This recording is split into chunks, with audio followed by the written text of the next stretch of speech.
The HOA tried to evict me while my wife was deployed overseas, serving this country. They thought I was just some helpless husband they could push around, until her entire military unit showed up, uniforms, medals, and all. That was the day the HOA learned what real discipline looks like.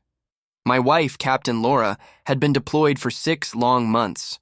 During that time, I did my best to keep our home in order, juggling work, 2 kids, and endless chores. But the HOA had other plans. They started small, sending letters about improper lawn maintenance. Then came complaints about our flagpole being unauthorized. And finally, an eviction notice taped to our door. I remember staring at it, my hands shaking. I called the HOA president, a smug man named Carol. Yes, a man named Carol, and begged him to understand. "My wife is serving overseas," I said. He chuckled and replied, "Rules are rules." That night, as I tucked our kids into bed, I realized I'd had enough.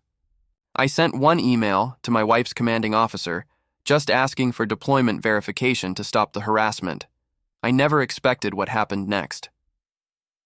A week later, the HOA meeting was packed.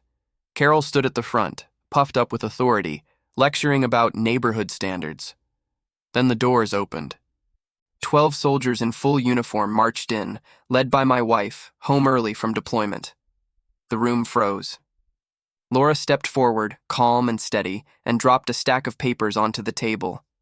Every notice, every threat, every photo they'd taken of our home. "You tried to evict a soldier's family while she was overseas defending your freedom?" she said, her voice cold as steel. Carol's face drained of color. By the end of the week, he'd resigned, and the HOA quietly withdrew every complaint. Watching them squirm was the sweetest justice I've ever seen. Sometimes karma doesn't shout, it just walks in wearing a uniform and lets silence do the talking.